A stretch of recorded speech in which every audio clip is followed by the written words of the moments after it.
Selamat siang, perkenalkan nama saya Friska Priscilla Liatimia dengan stambuk L13120013 dari kelas KTC Universitas Tadulako. Di sini saya akan mempresentasikan hasil review jurnal yang berjudul Struktur Anatomi Kayu Kecapi atau dengan nama Latin Sandoricum Kecapi Mer. Nama jurnalnya The Foreign Science dan volume dan halamannya itu volume 17 halaman 6-10, tahun terbitnya tahun 2019 dengan penulis dengan hormat saya sebutkan namanya Mutmainah, reviewernya Friska Priscilla Liatimia dan tanggal reviewernya 22 Mei 2023. Di sini kita masuk pada pendahuluan bahwa hutan Indonesia terdiri dari hutan tropika basah yang terkenal akan jenis kayunya. Jadi permasalahan yang timbul dalam menghadapi banyak jenis kayu adalah dari segi pengenalannya. Jadi di sini kurangnya pengetahuan manusia dalam membedakan suatu jenis kayu itu sendiri, terutama pada sifat karakteristik yang dimiliki oleh setiap jenis kayu. Nah, ilmu anatomi kayu merupakan suatu ilmu yang memudahkan manusia untuk melakukan kegiatan identifikasi yang merupakan kegiatan yang dominan dalam anatomi kayu. Jadi di sini untuk ilmu anatomi itu sendiri, terutama pada kegiatan identifikasi itu hal yang sangat penting untuk mencapai pemanfaatan kayu secara baik dan optimal. Dari sisi ekonominya, pengetahuan ini sangat penting untuk mengenal atau mengidentifikasi suatu jenis kayu yang akan digunakan dalam dunia perdagangan. Nah, kayu kecapi itu sendiri merupakan salah satu jenis kayu yang dihasilkan dari hutan rakyat. Kalau di Indonesia tersendiri bahwa kayu kecapi ini banyak tumbuh di Pulau Jawa pada ketinggian 1.200 meter di bawah permukaan laut, yang termasuk dalam famili Meliaceae yang merupakan jenis kayu yang kurang dikenal. Rumusan masalahnya, bagaimana ciri makroskopis dan mikroskopis kayu kecapi, serta nilai turunan serat yang menentukan kualitas serat yang dari kayu kecapi. Tujuan penelitiannya yaitu mengetahui struktur anatomi kayu baik sifat makroskopis dan mikroskopisnya dan kualitas serat kayu kecapi.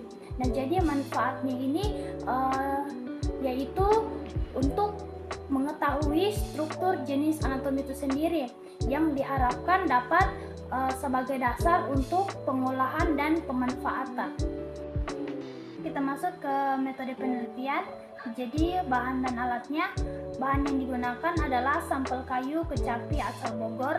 Bahan kimia yang diperlukan untuk pengamatan struktur mikroskopis dan serat kayu adalah alkohol 30%, 50%, 70%, 96%, alkohol absolut, gliserin, safranin, toluena, dan karboksilin.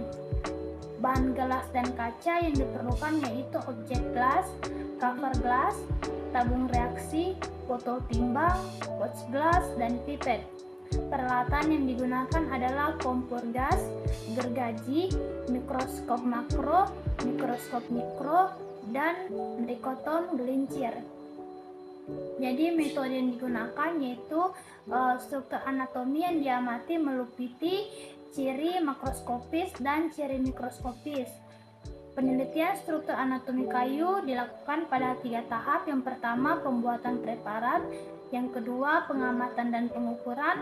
Yang ketiga, pembuatan foto mikroskopis dari ketiga penampang yang telah dibuat.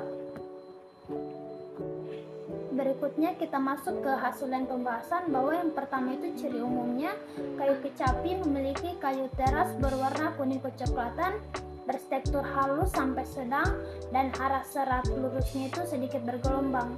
Kemudian ada ciri anatominya boleh kita lihat pada gambar di bawah bahwa rata-rata serat kayu kecapi itu sekitar 1128 mikrometer, sehingga pada kriteria serat kayu di Indonesia bahwa kayu kecapi itu tersendiri masuk ke dalam kategori kelas mutu 2. Di sini boleh kita lihat pada gambar yang pertama, penampang lintangnya itu 100 kali, penampang radialnya itu 128 kali, boleh kita lihat pada gambar bagian B. Kemudian ada penampang tangensialnya itu sebesar 20 mikrometer pada gambar C, dan penampang tangensialnya itu 10 mikrometer pada gambar D. Kemudian kita masuk pada hasil dan pembahasan berikutnya, turunan serat. Jadi fungsi sel serabut atau serat adalah sebagai pemberi tenaga mekanik pada batang. Pada pengamatan serabut, dimensi serat kayu yang diamati adalah panjang dan diameter serat, diameter lumen, dan tebal dinding. Di sini boleh kita lihat pada tabel pertama, pengamatan rata-rata dimensi serat kayu kecapi. Di sini panjang seratnya itu senilai 1128 mikrometer, diameter seratnya itu 30,19 mikrometer, diameter lumennya sebesar 22,45 mikrometer, dan tebal dindingnya itu sebesar 3,87 mikrometer. Kemudian pada tabel kedua ini nilai turunan dimensi dan kualitas serat kayu kecapi.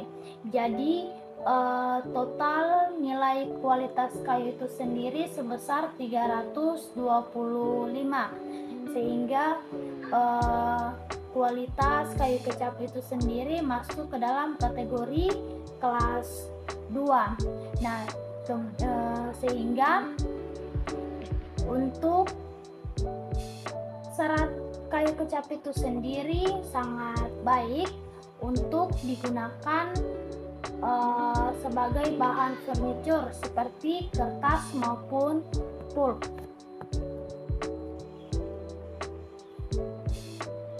Sehingga berdasarkan hasil penelitian struktur anatomi kayu kecapi oleh si penulis, dapat disimpulkan bahwa kayu kecapi atau Sonoricum kecapi memiliki ciri makroskopis, yaitu kayu terasnya itu berwarna kuning kecoklatan, berstruktur halus sampai sedang, dan arah seratnya itu lurus sedikit bergelombang. Kayu kecapi memiliki ciri mikroskopis sesuai dengan kodifikasi IAWA, yaitu pori tata baurnya, sebaran pembuluh pola diagonal atau radial, susunan pori soliter dengan bentuk bulat dan bergabung 2-3 pori. Bidang perforasi pada kayu kecapi adalah sederhana dengan ceruk selang-seling. Kayu kecapi memiliki parenkim fasisentrik, aliform, bentuk sampai konfluen. Kayu kecapi memiliki lebar, jari-jari 1-3 seri, dan ada juga yang berseri sampai 4. Komposisi jari-jari adalah sel tubuh, jari-jari baring, dan jari-jari tegak dengan 2-4 jalur sel tegak atau sel bujur sangkar marginal. Serat kayu kecapi memiliki ceruk sederhana sampai berhalaman sangat kecil pada jaringan dasar seratnya, umumnya tidak bersekat. Nah, kemudian kesimpulan ketiga yaitu bahwa hasil perhitungan nilai turunan serat menunjukkan bahwa serat kayu kecapi tergolong dalam kualitas serat 2 sebagai bahan baku pulp dan kertas. Demikian presentasi hasil review jurnal pada saya hari ini. Mohon maaf jika ada salah-salah kata. Terima kasih. Assalamualaikum warahmatullahi wabarakatuh.